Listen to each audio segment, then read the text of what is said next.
Hi friends, good morning to everyone. Welcome to Baba words. ఈరోజు బాబా వర్డ్స్లో బాబాకి తాత్యాకి మధ్యలో జరిగిన ఒక సన్నివేశాన్ని తెలుసుకుందాము. వీడియోలోకి వెళ్ళిపోతే బాబా తాత్యాతో ఇలా అంటున్నారనమాట. ఒరే తాత్య, నిన్ను వదిలి నేను ఎక్కడికి వెళ్తానురా? ఒక్కసారి అలా నిమ్గావ్ దాకా వెళ్ళి డ్యాంగలేను చూసి వస్తా, తప్పకుండా తిరిగి వస్తా, నన్ను వదులు అని చెప్పేసి బాబా తాత్యాకి నచ్చ చెప్తున్నారనమాట. మళ్ళీ బాబా ఇలా అంటున్నారు, వస్తా, తప్పకుండా తిరిగి వస్తా, నేనున్నంతకాలం షిరిడీలోనే ఉంటా, రాత్రిళ్ళు ఇక్కడే పడుకుంటా, ఎక్కడికి వెళ్ళినా చీకటి పడే వేళకి తిరిగి వస్తా అని చెప్పేసి తాతయ్యకి నచ్చ చెప్తున్నారనమాట. ఇది ఏ సందర్భంలో జరిగిందో కొంచెం క్లియర్గా తెలుసుకుందాం. అప్పుడప్పుడు షిరిడీ సమీపంలో ఉన్న నీమ్గావ్కి వెళ్తుండేవారు బాబా. ఆయన ఒక్కడే ఒంటరిగా ఆ గ్రామానికి వెళ్తుండేవారు. ఎవరైనా తోడు వస్తామన్నా వద్దని వారిస్తుండేవారు. కానీ షిరిడీ పొలిమేరలు దాటుతుండగా బాయిజాబాయి కుమారుడైన తాత్య పరిగెత్తుకు వచ్చి బాబా కఫ్ని అంచులు పట్టుకొని ఆయన్ని నిలువరించేవాడు. బాబా నడుముకు చుట్టూ చేతులు వేసి, బాబా ఎక్కడికి వెళ్తున్నావు? నువ్వు వెళ్తే మళ్ళీ తిరిగి రావు, నువ్వు వెళ్ళడానికి వీల్లేదు, నిన్ను నేను వెళ్ళనివ్వను అంటూ మొండిగా మారాం చేసేవాడు. బాబా అతన్ని అనునయిస్తూ, ఒరే తాత్య, నిన్ను వదిలి నేనెక్కడికి వెళ్తానురా?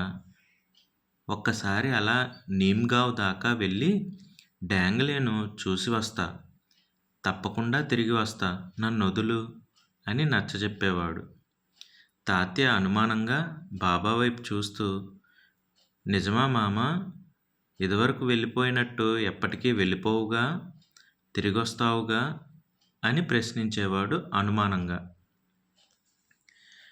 బాబా అతడి శిరస్సు నిమురుతూ, వస్తా, తప్పకుండా తిరిగి వస్తా, నేనున్నంతకాలం షిరిడీలోనే ఉంటా, రాత్రిళ్ళు ఇక్కడే పడుకుంటా, ఎక్కడికి వెళ్ళినా చీకటి పడే వేళకి తిరిగొస్తా అని నచ్చ చెప్పేవారు.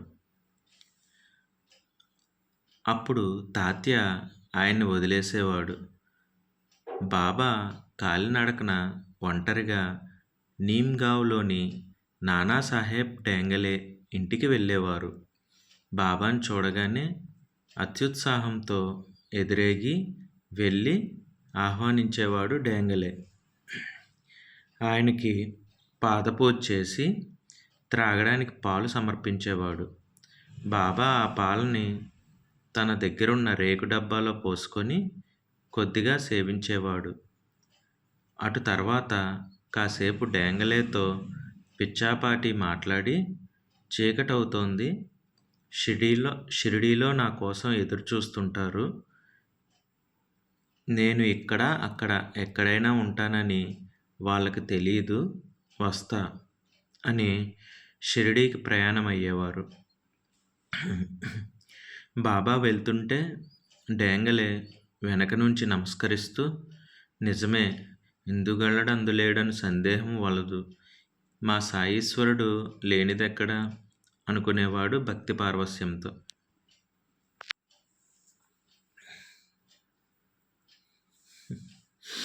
చాలా అద్భుతంగా ఉంది కదా బాబాకి తాత్యాకి మధ్యలో ఉన్న రిలేషను.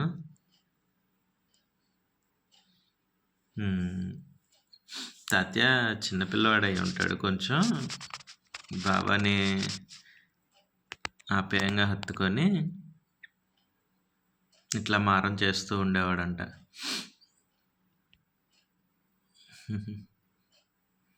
బాబా నీమ్గావ్కి వెళ్దామని బయలుదేరినప్పుడు పొలిమేరలు దాటుతుండగా తాత్య పరిగెత్తుకుంటూ వచ్చి బాబా కఫ్ని పట్టుకొని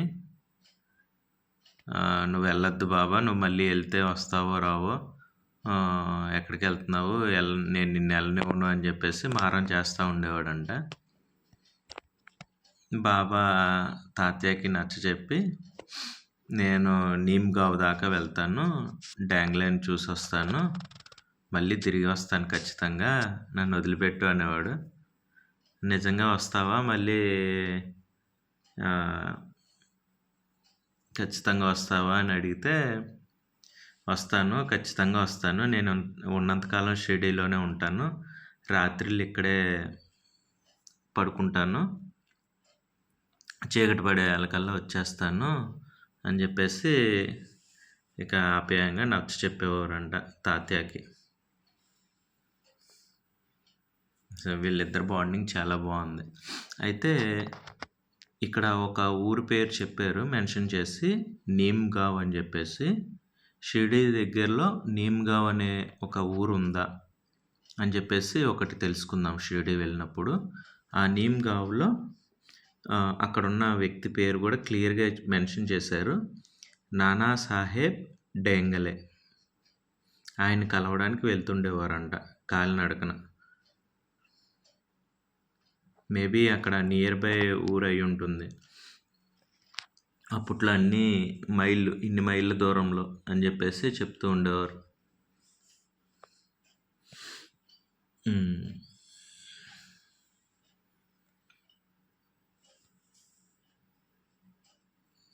షిరిడి సాయిబాబా గురించి తెలుసుకునే కొద్దీ చాలా అద్భుతంగా ఉందన్నమాట ఆయన లైఫ్ హిస్టరీ అనేది.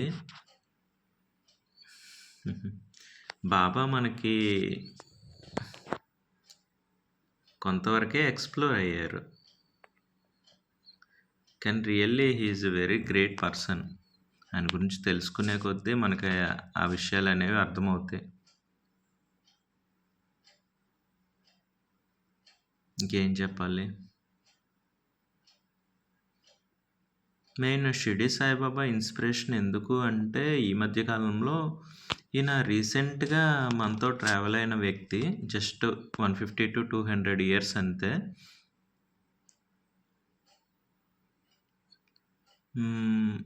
మన మెయిన్ గోల్ వచ్చేసి ఎప్పుడు ఒకటే, దైవాన్ని గురించి అర్థం చేసుకోవాలా. మనిషి పుడుతున్నాడు, చనిపోతున్నాడు, ఈ మధ్యలో ఈ చిన్న మాయలాంటి నాటకం అనేది జరుగుతుంది, జీవితం అనేది. సో భగవంతుడి గురించి తెలుసుకోవాలి. ఈయన భగవంతుడు అనే ఒక అధ్యాయంలో లివింగ్ లెజెండ్ అన్నమాట షిరిడి సాయిబాబా. ఆయన భగవంతుని సాక్షాత్కారం పొందారు. వారి గురువుగారు ఇచ్చిన వరంతో, శ్రద్ధ సబూరి, నిష్ఠా సబూరి అని కూడా అంటారు. ఆ 2 వరాలతో చక్కగా ఆయన ఉన్నంతకాలం గడిపి భగవంతునిలో ఐక్యమైపోయారు.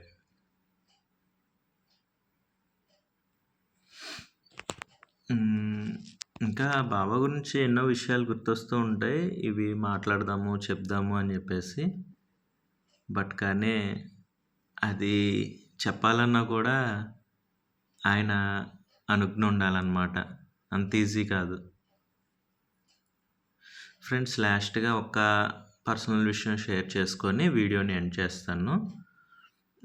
యాక్చువల్లీ ఒకానొక టైంలో నేను వీడియోస్ అనేవి రెగ్యులర్గా చేస్తూ ఉండేవాడిని అనమాట, every week by week. But కానీ ఆ తర్వాత కొంచెం గ్యాప్ తీసుకుంటూ చేస్తున్నాను.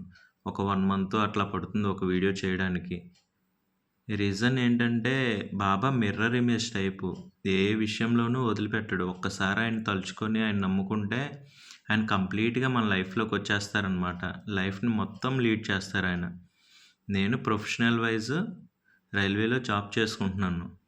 సో దానిలో భాగంగా కెరియర్ కోసం, డిపార్ట్మెంట్ టెస్టుల కోసం కొంచెం సబ్జెక్ట్స్ ప్రిపేర్ అవుతూ ఉంటాను. బాబా వీడియోస్ చేసేటప్పుడు బాబా ఇన్నర్గా మైండ్లో క్వశ్చన్ చేశారనమాట, ఓన్లీ నా వీడియోసేనా, నా గురించేనా, నీ గురించి నువ్వు తెలుసుకోవా, నిన్ను నువ్వు అభివృద్ధి చేసుకోవా అని.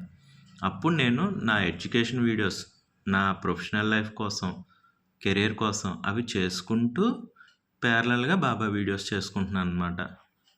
అందువల్ల బాబా వీడియోస్ నిదానంగా వస్తున్నాయి.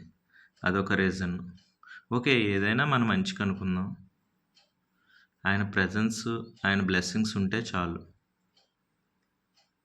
ఇది నా పర్సనల్ విషయం. ఇంకా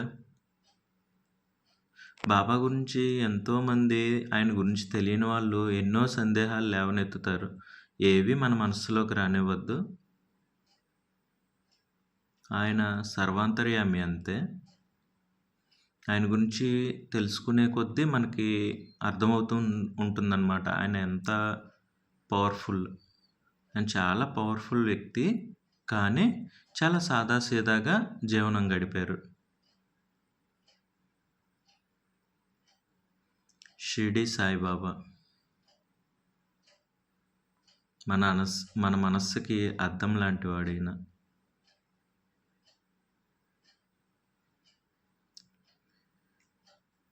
సందర్భం వచ్చినప్పుడు ఇంకా బాబా గురించి విషయాలేమన్నా మాట్లాడుకుందాము. ఇక్కడతో ఈ అధ్యాయం అయితే కంప్లీట్ అయింది. 4వ అధ్యాయం బాబా వర్డ్స్. నెక్స్ట్ వీడియోలో చాలా మంచి వీడియో వస్తుందన్నమాట బాబా గురించి. ఇది 4వ అధ్యాయం కంప్లీట్ అయింది. మసీదులో దుని బాబా వర్డ్స్ కంప్లీట్ అయినాయి. కంప్లీట్ ఓన్లీ అధ్యాయం గురించి మనం ఎప్పుడు అధ్యాయం గురించి వీడియోస్ చేస్తాము. తర్వాత బాబా వర్డ్స్ గురించి చేస్తాము. అధ్యాయం గురించిన వీడియో స్టార్టింగ్లో ఉన్నాయి. 4వ అధ్యాయం కంప్లీట్గా. అది ఇంట్రెస్ట్ ఉన్న వాళ్ళు చూడండి. ప్రస్తుతానికి 4వ అధ్యాయంలో బాబా వర్డ్స్ కంప్లీట్ అయిపోయినాయి. నెక్స్ట్ వీడియోలో 5వ అధ్యాయం స్టార్ట్ అవుతుంది. 5వ అధ్యాయంలో ఉన్న బాబా వర్డ్స్ మొత్తం తెలుసుకుందాము. ఈ అధ్యాయం మొత్తం కూడా ఆల్రెడీ వీడియోస్ ఉన్నాయి. కంప్లీట్ అధ్యాయాల గురించి వీడియో ఉంది. 5వ అధ్యాయం. వాస్తవంగా జరిగింది ఏంటంటే 1వ అధ్యాయం నుండి మొదలుపెట్టి 11వ అధ్యాయం వరకు కంప్లీట్ అయ్యే వరకు బాబా వర్డ్స్ అసలు 1వ అధ్యాయం నుండి 5వ అధ్యాయం కంప్లీట్ అయ్యే వరకు బాబా వర్డ్స్ చేయలేదన్నమాట. అధ్యాయం 6 చేసినప్పుడు బాబా వర్డ్స్ మనం ఎంతో ఇష్టంతో అండర్లైన్ చేసుకొని మరీ పెట్టుకున్నాం కదా. బాబా వర్డ్స్ ఎందుకు వీడియోస్ చేయకూడదు అని చెప్పేసి ఆలోచన వచ్చి 6వ అధ్యాయం నుండి అలా 11వ అధ్యాయం వరకు వీడియోస్ చేసుకుంటూ వెళ్ళాం బాబా వర్డ్స్. అప్పుడు 11వ అధ్యాయం దగ్గర బ్రేక్ తీసుకొని 1 to 5 అధ్యాయాలు బాబా వర్డ్స్ మనం చేయలేదు కదా, మిస్ అయ్యాము. అవి కూడా కంప్లీట్ చేసి అప్పుడు ముందుకు వెళ్దాం అని చెప్పేసి స్టార్ట్ చేసాం అన్నమాట. దాదాపు ఒక 5-6 నెలల క్రితం. అప్పుడు మళ్ళీ 1వ అధ్యాయం నుండి చేసుకుంటూ ఇప్పటికి 4వ అధ్యాయం దాకా అయింది. ఇక రాబోయే వీడియోస్లో అధ్యాయం 5లో ఉన్న బాబా వర్డ్స్ గురించి వీడియోస్ చేసి మనం ఇంకా ఎప్పట్లాగా అధ్యాయం 12తో మళ్ళీ నార్మల్గా వెళ్ళిపోతాం అన్నమాట. ఇంకా బ్రేక్స్ ఇంకా వెనక్కి వెళ్ళేది ఏమి ఉండదు, బ్రేక్స్ ఏమి ఉండవు. అధ్యాయం 12 నుండి బాబా అధ్యాయము, తర్వాత బాబా వర్డ్స్, ఇంకా అలాగా మొత్తం 30 అధ్యాయాలు ఉంటాయి అనుకుంటా. ఆ 30 కంప్లీట్ చేసేస్తే నేను అనుకున్న ఈ లక్ష్యం అనేది కంప్లీట్ అవుతుంది. మొత్తం 30 అధ్యాయాలు. రాబోయే అధ్యాయం 5 చాలా బాగుంటుంది. అందులో నాకు నచ్చిన ఒక సన్నివేశం ఉంటుంది. సో ఆ అధ్యాయాన్ని అయితే, అందులో వచ్చే ఆ బాబా వర్డ్ అయితే అస్సలు మిస్ అవ్వద్దు. బాబా గురించి కొంతమంది తెలిసి తెలియక అవాకులు చవాకులు పేలుతుంటారు కదా. సో ఆ బాబా వర్డ్ వచ్చినప్పుడు అసలు బాబా ఎంత మంచివారా అని చెప్పేసి తెలుస్తుంది రియాలిటీగా. నేను కూడా ఎంతో ఆతృతగా ఎదురు చూస్తున్నాను. మేబీ 1 or 2 వీడియోస్లో రావచ్చు.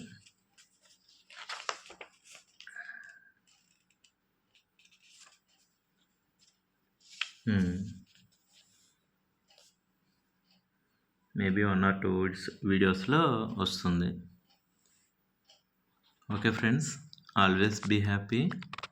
Thank you God for everything. Om Sairam, Om Sairam, Om Sairam.